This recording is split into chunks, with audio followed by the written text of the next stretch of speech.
স্বার্থে পরিচালনার জন্য করা হচ্ছে, বৈষম্যহীন ব্যবস্থা করার জন্য করা হচ্ছে, তাহলে ওনার হাত থেকে কি এটা আসলে বাস্তবায়ন করা হওয়া সম্ভব? সম্ভব না।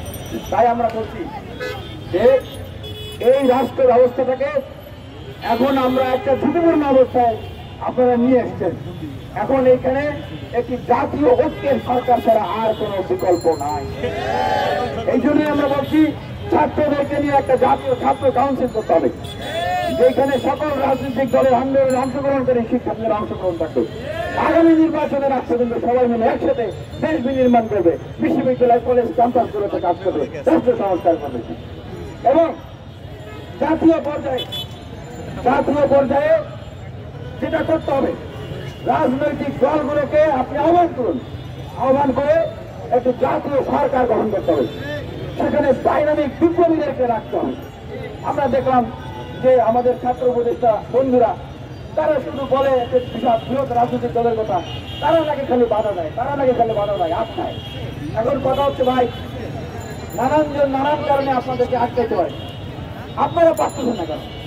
আপনাদেরকে কি এই ছাত্র জনতারা জোর করে ওইখানে পাঠাইছিল? পাবে নাই তো, আপনারা নিজ থেকে গেছেন, আমরা সমর্থন দিয়েছি। আমরা বলেছি জীবন দিয়ে হলেও রক্ত দিয়ে হলেও এই সরকারকে আমরা সমর্থন দিব দেশের সাথে। কিন্তু এখন 180 দিন পরে আমরা যখন দেখছি আপনারা পাচ্ছেন না, তখন আপনারা এর দোষ, অদোষ, আওয়ামী লীগের দোষ, এই সমস্ত দোষ অন্যদের কারে চাপাচ্ছেন। আপনারা কি একটি বিপ্লবী ধাপের জাতীয় সরকার গঠন করার জন্য অন্যান্য যে রাজনৈতিক দল আছে তাদেরকে আহ্বান করেছিলেন? করেন নাই তো, অন্য কাউকে তো ডাকেন নাই, উঠোর পিন্ডি বুড়োর গায়ে আপনারা চাপাচ্ছেন। এখন দেখা যাচ্ছে সরকার যখন ব্যর্থ হচ্ছে তখন আপনারা সরকার ছেড়ে দিয়েছে, আপনারা এখন রাজনৈতিক দলের নেতৃত্ব দিয়ে যাচ্ছেন।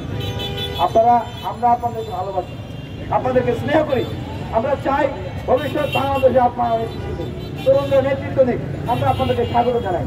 কিন্তু আপনারা ভুল করলে দেশের সাথে, জাতির সাথে, সেটিতে আমরা চুপ করে বসে থাকবো। আপনারা আগুনে পা দিবেন, আপনারা পা পিছলে পড়ে যাবেন। আমরা সেই জন্যই আমরা কথা বলছি যেন এটি না করেন। যারা উপদেষ্টা হয়েছেন তাদেরকে উপদেষ্টা মন্ডলীতেই থাকতে হবে, সেখান থেকে রাজনৈতিক দলের আসার কোনো সুযোগ নাই। কারণ আপনারা এই রাষ্ট্রের দায়িত্ব নিয়েছেন, দেশের দায়িত্ব নিয়েছেন, সেখান থেকে যেটি করতে হবে এই অন্তর্বর্তীকালীন সরকার ব্যবস্থাকে সংস্কার করতে হবে। সেখানে ডাইনামিক ব্যক্তিদেরকে নিয়ে একটি শক্তিশালী অন্তর্বর্তীকালীন সরকার করতে হবে, যেখানে আপনারা আহ্বান করবেন রাজনৈতিক দলগুলোকে অংশগ্রহণ করার জন্য। আমরা দেখতে চাই কারা করে কারা করে না, কারণ বারবার একটি বৃহৎ রাজনৈতিক দলের নাম আছে। এখন কথা হচ্ছে তারা তো 31 দফা দিয়েছিল, তাই নাই রাষ্ট্র সংস্কারে?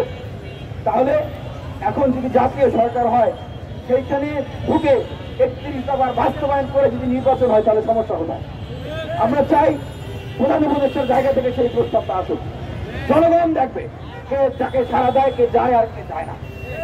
পাশাপাশি আমরা বলতে চাই এই যে বাংলাদেশে আওয়ামী লীগের যে পুনরুত্থানের কথা, পুনর্বাসনের কথা এই নিয়ে বিভিন্ন জন বলছেন, আমরা কাকে ক্ষমা করতে পারি, কাকে ক্ষমা করতে পারি না। আমরা তাকে ক্ষমা করতে পারি এবং আমরা আওয়ামী লীগের যে নেতাকর্মীরা আছে তাদের উদ্দেশ্যে বলতে চাই, আপনারা শুনে রাখুন, শুনুন, সেই নেত্রী আপনাদেরকে রেখে পালিয়ে গেছে, নিরাপদে আছে, তার কথা শুনে, তার ডাক শুনে আপনারা রাজপথে নামছেন, জীবন বিপন্ন করছেন। এটা বোকামি না?